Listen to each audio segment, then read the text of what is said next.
Tomorrow, federal, state, and local government offices, courthouses, city halls, public schools, public universities, banks, credit unions, post offices, stock exchanges, U.S. consulates and embassies around the world will be closed. Indeed, in observance of Martin Luther King Jr. Day, third Monday of January. A little bit of history of that. In 1968, Congressman John Conyers, Michigan representative, introduced a bill for MLK National Holiday Observance. I didn't know that. 15 years later, Ronald Reagan, then president, signed legislation for that observance. It took another 17 years for all 50 states to get on board because each state had to ratify it. The last state, interestingly enough, the last state to comply did so in the year 2000, a full 22 years after the bill was introduced. Anyone know what the state was? I couldn't hear all that chatter.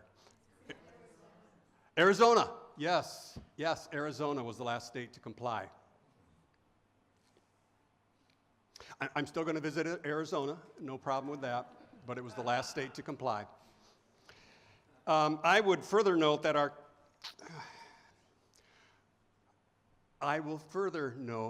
our current president removed MLK Day from the National Park Service's list of free entrance days. And in the place of MLK Day at the National Park, our current president inserted his own name and his own birthday, January 14th. So the park is still open, but it commemorates a different person.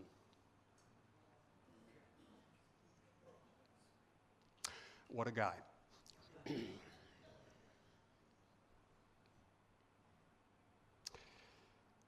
Some remarks this morning about Martin Luther King. I intend to do so by sharing his relationship with another spiritual giant, Billy Graham. Indeed, up till about a month ago, I was unaware of the friendship between Martin Luther King Jr. and Billy Graham. I didn't know that. They were not only acquaintances, but they were friends in quotation marks. And they had remarkable similarities and some remarkable differences, and that's a story we should know. I'd like to tell you a little bit about that. Both Martin and Billy were Southerners. Billy grew up in Charlotte, North Carolina. Martin grew up in Atlanta, Georgia. Billy was born in 1918. Martin was born 11 years later in 1929. Anybody here know how many years Billy lived? 99. I think it was 99 years. And Martin, of course, died at the age of 39. Shot while standing on the motel balcony in Memphis, Tennessee. On a little more trivia here, on 4 occasions, Billy appeared on the cover of Time magazine. Not to be outdone, Martin appeared on the cover of Time magazine 5 times. Once as Man of the Year in 1963. Billy set an imposing record that I imagine will never be exceeded, and the record was this. He made the Gallup poll's top 10 most admired men list. He made that list 61 times. Some of you are smiling, others of you are groaning. I can't quite interpret this. That's an amazing feat, 61 times.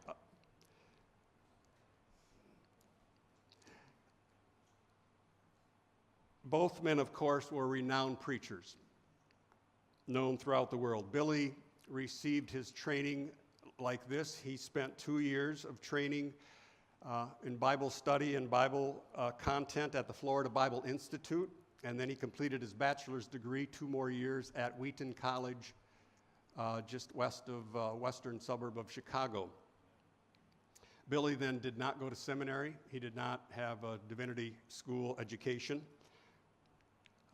Martin earned his bachelor's degree from Morehouse College in Atlanta and eventually earned his PhD from Boston University in the subject of theology. Martin also received the Nobel Peace Prize when he was 35 years old, the youngest recipient at the time. Billy and Martin and Billy not only knew each other in the late 1950s and on into the 1960s, up until Martin's death at 68, in the year 68, at a certain level they had a genuine respect for one another. They even talked to each other at times. They were friends at a certain level. Martin electrified the nation when he gave his I Have a Dream speech. Some of you no doubt remember that on the steps of the Lincoln Memorial in Washington, D.C. Billy was not impressed, nor was he there. Billy refused to participate in the 1963 March on Washington that brought out 250,000 people. Billy dismissed Martin's beliefs that protests could create a beloved community in America. As Martin so eloquently envisioned, even down in Alabama, little black boys and little black girls will join hands with the little white boys and little white girls. Billy saw that was the stuff of earth that would rise to heaven. After Martin's speech, Billy was known to have dismissively commented, and I've read several biographers about this, quote, "Only when Christ comes again will the little white children of Alabama walk hand in hand with the little black children of Alabama. Only when Christ descends and comes again." You see the difference. Billy, of course, was an electrifying preacher, filling stadiums around the world. My parents often made me watch on television a crusade when really all I wanted to do was hit baseballs at the end of the block with my friends. But for many times, I bet at least a dozen times growing up, I had to watch Billy Graham on TV. And I have to admit, I was never sure about my salvation. In the course of his preaching life, Billy held 417 crusades. Think about that, 417 crusades. 226 of them were held in the United States, and the rest were held in 184 different countries in the course of his 58-year ministry. I had in my notes here, but I crossed it out. I had in my notes, that's a lot of frequent flyer miles. It certainly is. Billy offered spiritual counsel and advice to 13 presidents, from Truman to Trump. But he never took a passionate public stance against the two greatest moral evils that happened in the 50s and 60s and beyond. That was the moral evil that America faced with racial segregation, and of course the moral issue of the Vietnam War. Billy never made a comment on those. Martin died a martyr, and like most martyrs, he died too young at 39. Unlike Billy Martin had a few skeletons in his closet, in and out of his closet. He had multiple relationships outside his marriage, which is a matter of record. But to some, Martin was exactly what America needed. To others, especially to the twisted mind of J. Edgar Hoover, he was public enemy number one. His phones were tapped. His movement around the country were followed by FBI agents constantly. Billy